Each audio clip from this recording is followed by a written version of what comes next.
मुन्ना भाई एमबीबीएस के बारे में तो आपने सुना ही होगा। आज हम आपको मिलाते हैं मुन्ना भाई एचसीएस से। जी हाँ, कैथल में पोस्टमैन के पद पर सरकारी नौकरी करने वाले इस गिरोह के मास्टरमाइंड के गुनाहों की फेयर लिस्ट इतनी लंबी है कि सुनने वाले को अपने कानों पर यकीन ना हो। एग्ज़ाम चाहे कोई भी हो, एचसीएस, एसएससी या फिर डाक विभाग के किसी अधिकारी का, यह गिरोह परीक्षार्थियों से लाखों रुपए लेकर उनकी जगह अपने गिरोह के किसी सदस्य को एग्ज़ाम सेंटर भेज देते थे, जो बड़ी आसानी से बॉलीवुड फिल्म मुन्ना भाई एमबीबीएस की तरह पेपर दे आता था।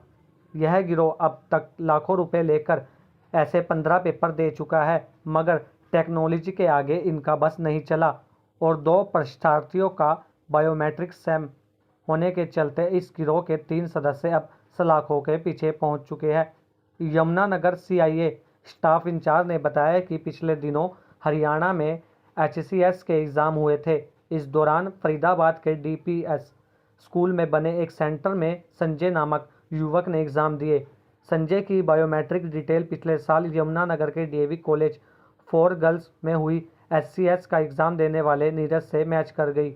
सिस्टम से पता चला कि संजय 2022 में यमुनानगर में हुई एचसीएस के एग्ज़ाम में नीरज बनकर पेपर देने आया था।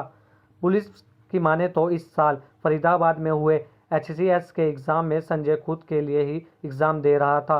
दोनों इंसानों के बायोमेट्रिक डिटेल कभी एक नहीं हो सकते, लिहाजा टेक्नोलॉजी ने संजय को पकड़ लिया।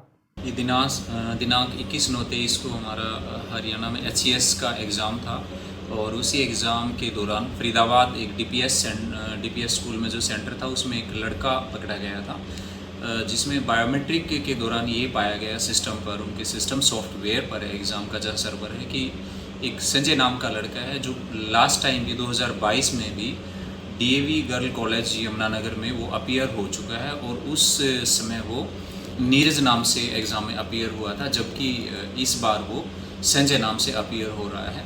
तो उसी की जब जांच की गई पूरे सिस्टम से, उसकी डिटेल लेकर जांच की गई उस स्कूल में, तो पता चला कि ये जो संजय नाम का लड़का है इस बार जो एग्ज़ाम में अपीयर हो रहा है सीएसके में, वो ओरिजिनल कैंडिडेट है, जबकि लास्ट ईयर 2022 में उसने डीएवी गर्ल कॉलेज यमुनानगर में किसी नीरज नाम के लड़के का पेपर दिया था एचसीएस का।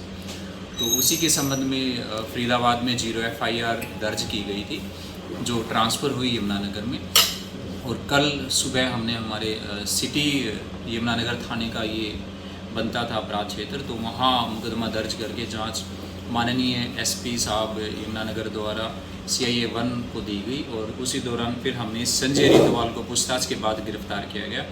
पूछताछ के बाद गिरफ़्तार करने के बाद इसको माननीय न्यायालय में कल ही पेश किया गया था और इसका पुलिस रिमांड लिया गया था। तो जब फर्दर हमने इसको इन्वेस्टिगेट किया, इंटरोगेट किया, तो उसमें सामने आया कि इसमें जो मास्टरमाइंड है इनका एक ऑर्गेनाइज्ड ग्रुप है, ऑर्गेनाइज्ड वे में ये क्राइम करते हैं पेपर दिलवाने का।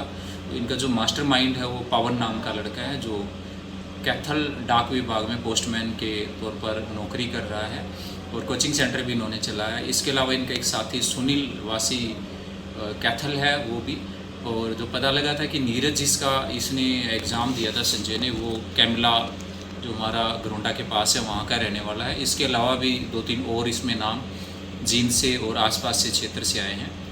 तो पूरी जो जांच में सामने आया वो ये पाया गया कि ये बेरोज़गार युवाओं को बरगला फुसलाकर उनसे संपर्क करते थे जब भी कोई एग्ज़ाम होता था कि भाई हम आपका पेपर पास करवा देंगे, और उनकी जगह पर ये सीटर उपलब्ध कराते थे और झांसे में ऐसे इनके में उनको ले लेते थे कि पेपर ये पास करा देंगे, और उसके लिए ये 2 लाख से 10 लाख तक उनसे मोटे पैसे वसूलते थे। कुछ पैसे एडवांस ले लिए जाते थे और ये कहते थे कि भाई एग्ज़ाम के बाद बाकी के पैसे आपसे ले लेंगे। तो उसी संदर्भ में एक ही गिरफ्तारी संजय की हमने कल कर ली थी, और जो इनका मास्टरमाइंड सुनील था और साथ में एक और जो को एक्यूज्ड था, पवन मास्टरमाइंड था सॉरी, और सुनील को एक्यूज्ड था, उनको भी गिरफ्तार किया गया है। आज कल उनको माननीय न्यायालय में पेश किया जाएगा। इसके अलावा जिस कैंडिडेट ने अपना पेपर दिलवाया था दूसरे की जगह, क्योंकि अपना पेपर किसी और से दिलवाना ये भी जुर्म है, उसको भी गिरफ्तार किया जाएगा। आज भी हमने रेड की थी, जल्द ही हम उसको भी गिरफ्तार कर लेंगे। और इस गिरोह से जो भी अन्य लोग जुड़े हुए हैं या इन्वेस्टिगेशन में कोई पाया गया कि किसी और भी किसी भी सत्र के व्यक्ति ने या कर्मचारी ने कहीं कोई इनकी हेल्प की होगी, तो उसको भी शामिल जांच करेंगे और नियमानुसार उनके खिलाफ भी कार्रवाई की जाएगी। नहीं, जैसा कि मैंने पहले भी बताया कि अभी 21 तारीख को जो पीछे एग्ज़ाम था,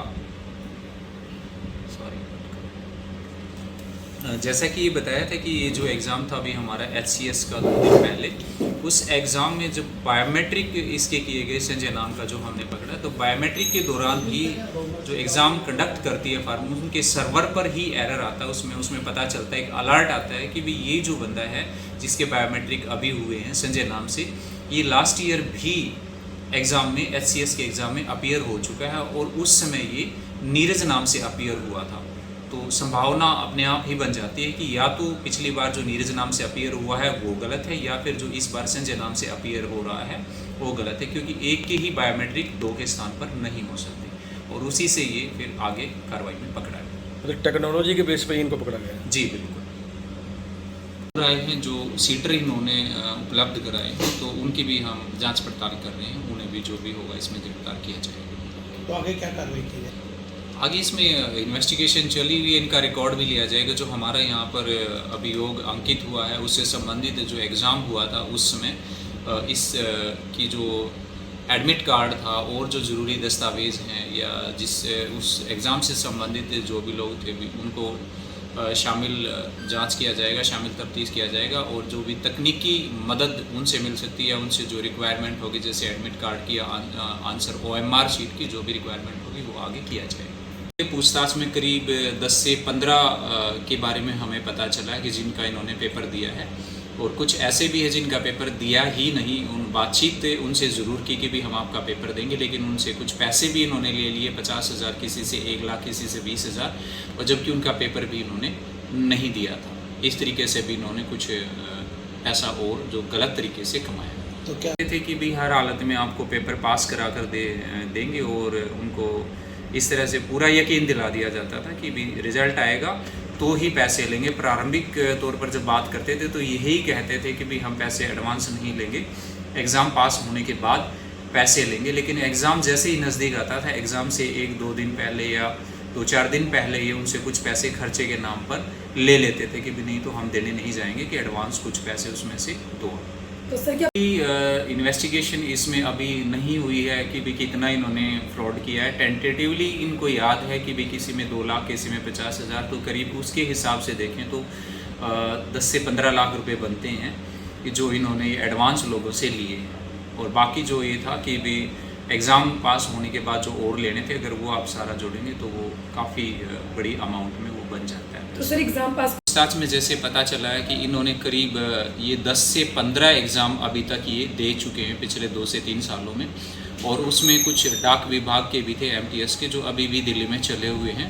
इसके अलावा SSC के कुछ एग्ज़ाम्स थे वो भी इन्होंने दिए हैं, और HCS के हमारे सामने 2 ही आई हैं। एक जिसमें ये संजय अपना ओरिजिनल दे रहा था पेपर, और दूसरा जो नीरज नाम के लड़के की जगह ये पेपर दे रहा था। तो क्या कुछ